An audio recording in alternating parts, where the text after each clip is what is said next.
Toutefois, ce genre d'articles ne sont pas toujours fabriqués avec des matériaux sans substances toxiques. Et ceci est très important à prendre en considération car votre bébé est à peine développé et ne dispose pas des défenses nécessaires pour métaboliser comme il faudrait ces éléments. Une manière de protéger votre bébé est de connaître les matériaux les plus inoffensifs avec lesquels doivent être fabriqués les stimulateurs de gencives. À quoi servent les stimulateurs de gencives? Les stimulateurs de gencives sont des instruments qui désensibilisent la bouche du bébé. Leur but est de préparer l'enfant à l'introduction d'autres ustensiles de nettoyage oral à l'avenir. Ils peuvent être utilisés à partir de 3 mois jusqu'à l'apparition des premières dents. De même, ce que l'on appelle doigtiers en silicone peuvent être d'une grande utilité. Tous ces articles sont d'une grande aide car ils peuvent soulager les démangeaisons provoquées par l'éruption des premières dents, celles que l'on appelle dents de lait. Pourquoi est-il important de considérer l'utilisation des stimulateurs de gencives? Avant toute chose, vous devez savoir que le processus de dentition commence à partir de 6 mois jusqu'à environ 2 ans et demi.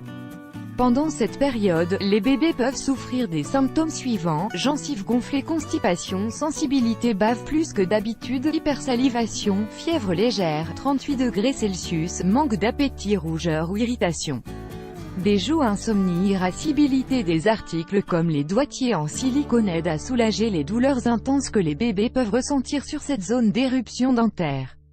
Cependant, comme ce sont des objets qui sont en contact direct avec la bouche du petit, et donc avec leur appareil digestif, il est d'une importance cruciale de faire attention aux matériaux avec lesquels ils sont fabriqués afin qu'ils ne soient pas dangereux pour leur santé. Lisez 10 aliments pour blanchir les dents naturellement. Les matériaux recommandés: silicone. Le silicone est un polymère résistant à la chaleur, de faible réactivité chimique et de faible toxicité. En outre, cette substance n'est pas compatible avec le développement microbiologique. Il n'absorbe ni l'eau ni les odeurs. C'est pourquoi on utilise souvent le silicone pour les ustensiles de cuisine, les jeux et les produits pour bébés. À la différence du latex, il a l'inconvénient d'être moins élastique. C'est pourquoi les stimulateurs de gencives se cassent. Ils ont donc une durée de vie bien inférieure. Bois. Même s'il n'est pas aussi commun, on utilise parfois le bois pour les stimulateurs de gencives, car il n'y a aucun composant dangereux dans sa structure et composition.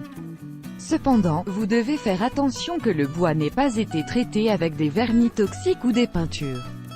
De plus, les stimulateurs doivent être parfaitement nettoyés pour éviter les risques. Latex. Ce produit est un caoutchouc naturel et élastique de couleur marron. Il ne contient aucune substance chimique toxique ni polluant. En réalité, on le considère comme l'un des matériaux les plus purs. Ce matériau est également adapté à la bouche du bébé, car il est mou et a une texture agréable. D'autre part, c'est un matériau extrêmement souple. Il peut résister aux morsures et aux mouvements brusques de la période de dentition. Toutefois, le latex a des inconvénients: il conserve les odeurs, se détériore plus rapidement que le silicone et se salit plus facilement. En outre, avant d'utiliser des outils avec ce matériau, vous devez vous assurer que votre bébé n'est pas allergique au latex. Faites le test car dans le cas d'une allergie, cela serait contre-productif.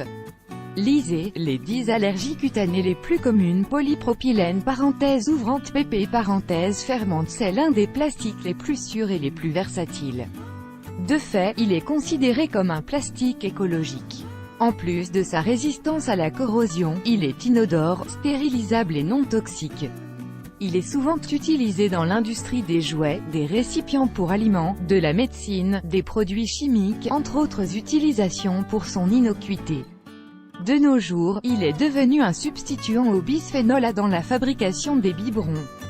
Autre matériau: vous pouvez également trouver sur le marché des stimulateurs de gencives fabriqués avec des matériaux inoffensifs, tels que des tissus en coton, du bois naturel et organique, de l'huile de lin organique ou des matériaux synthétiques, comme la gomme thermoplastique et l'élastomère TPE. Matériaux non recommandés: bisphénol A, BPA, c'est une substance chimique qui se trouve dans les polycarbonates. Ce matériau a longtemps été utilisé dans la fabrication des biberons, pour sa résistance à la chaleur et sa transparence. Cependant, des études ont démontré que le BPA est un perturbateur endocrinien capable d'altérer les fonctions hormonales et génétiques.